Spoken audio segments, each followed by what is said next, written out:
the gospel lesson that we just read, or that I just read, I love it because it talks about Jesus coming back, and there's some cheeky things about it, some kind of funny things, and I'm going to kind of try to point that out to you as we kind of go through it here, because this is amazing. But when we start talking about Easter and start talking about kind of gardens and all that stuff, it kind of reminds me of my own gardening prowess, right? My own ability, and maybe some of you guys can understand the plight with me, but whenever I try to plant flowers or anything really just alive around a house or something like that, and I come to see how it's doing a couple of weeks later, all I see is death, darkness, and decay, right?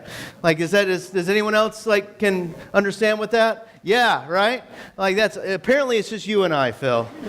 You and I are the only ones that can't do anything at all. Yeah, there's no green thumbs here. Like I actually have, this isn't my old house in Arkansas, but it could have been. Like that, it's just, at least it's got a nice pretty yellow carpet across it with all the weeds, right? Like it's just, I did a Google search for just like weeds in a house and burst out laughing at this one, because that's a ton of little weedy flowers in a yard there.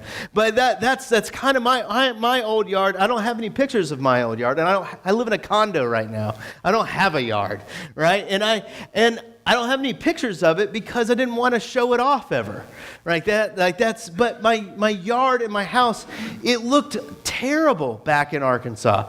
It was awful because I couldn't make it happen. I don't know if I didn't spend the right time with it or what, but I would go out there and I would just expect death and darkness and just misery, right?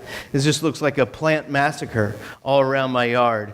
But that's all right, because that same idea is what Mary and the disciples are all thinking right now. That's what they came back to the tomb expecting to see nothing but death, darkness, and despair. They came back just expecting that's what their outlook was. That's what they had seen. Because what had happened is Jesus died on a Friday evening, and he died right before it got dark. And so they didn't have time to do all the burial rituals. So they took his body and they kind of put him in a tomb. I was about to say but that's, put him in a tomb, and they waited till Sunday morning after the Sabbath was over and to begin the burial preparations again. So they came over there expecting death, darkness, and decay, and that's just what they expected. All of a sudden they see the tombs rolled away and all of that, and what do they think? Death, darkness, and decay. They can't see past. They're like, someone stole the body, right? Someone stole it. So the women ran back to the disciples. They ran back to the disciples, and the disciples were like, they're like, oh, that's amazing. And so they run back. Now, I want to talk to you about the Bible real quick, because the Bible is a fascinating document. Many of you probably think the Bible is this incredibly boring book that it's basically like you got to follow these rules, do these judgments, do these things, and then you get the good stuff, right? It just becomes like a Duncan Hines recipe where all you have to do is add water, right? And then you got a nice little heavenly cake there, right? And that's not how the thing's written at all. The thing's written in a cheeky manner.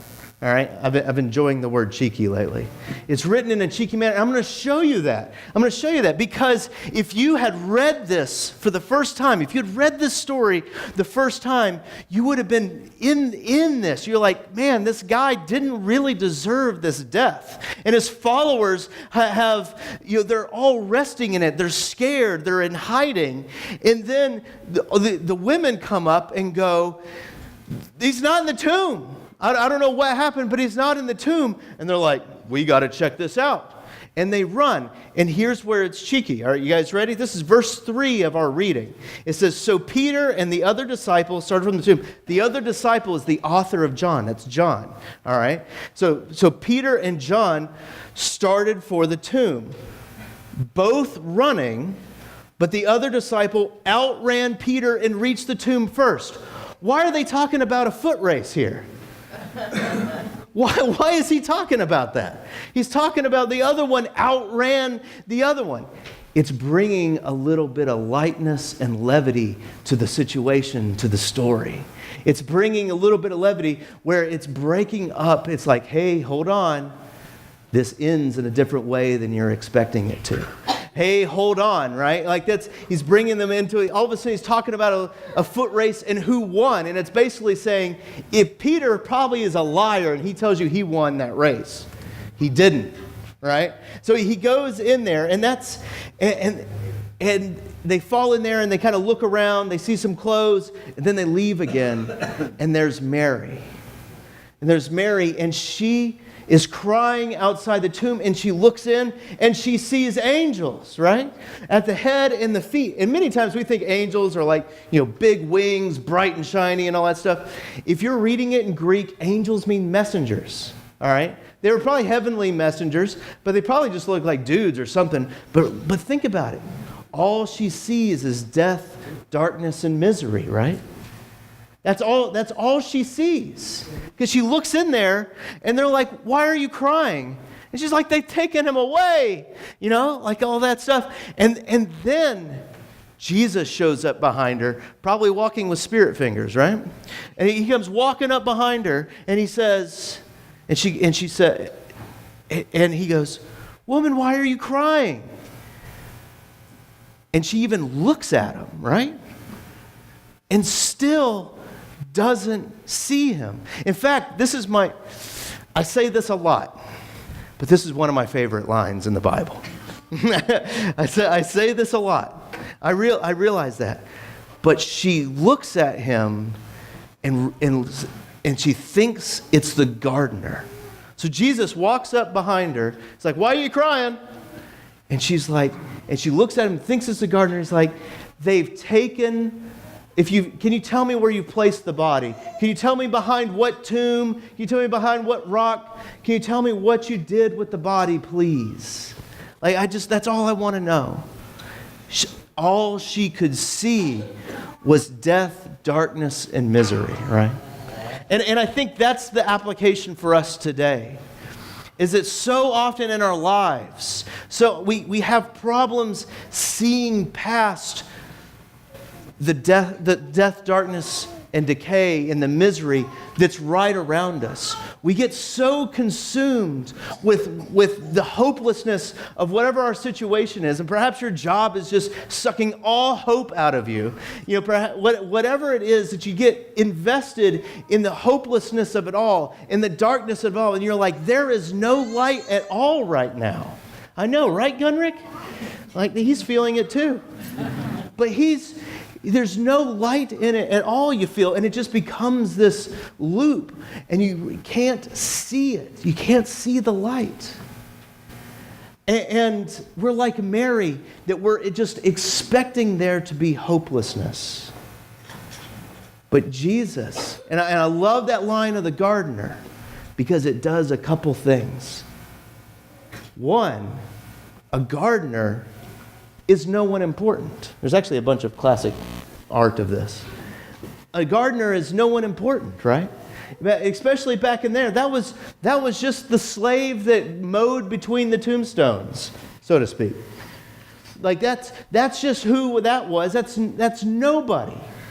That's cool right there. That's cool. And then also the gardener is the one who makes the plants fruitful, right? A good gardener is not someone that I am. A good gardener is maybe one of you that brings beauty to the garden, that makes those tomatoes nice and full and red and fruitful, right? A good gardener does that, which is a cool part of the story, and she thinks that Jesus is that good gardener. If you guys don't know where I'm going, remember the beginning of the story in Genesis? There's this Garden of Eden, and we caused problems there. We caused weeds to come in. But she thought he was the gardener, humble and full of all that. And he says to her, Mary. And suddenly, it's, you know how you can tell? I remember being a small kid and you're running around the grocery store or like Ross or something like that, and you know you're hiding as a kid inside the little carousel of clothes. You know, I think some of you remember that. Some of you might be too old to remember that. You knew it was coming, but that's that. But you're hiding in there, and your parent could say your name, and there could be 6 other Chris's in that store, and you knew it was you, right? You knew it was you. You knew who that name was coming for, right? I have a feeling that same sense when he says Mary, and then all of a sudden it clicked in, the lights turned on, and a flash of hope. And she yells, Rabboni, which is this super intimate word for teacher. Like this, it's almost like daddy, but for teacher. We don't really have a word like that because we probably don't glorify those relationships like that.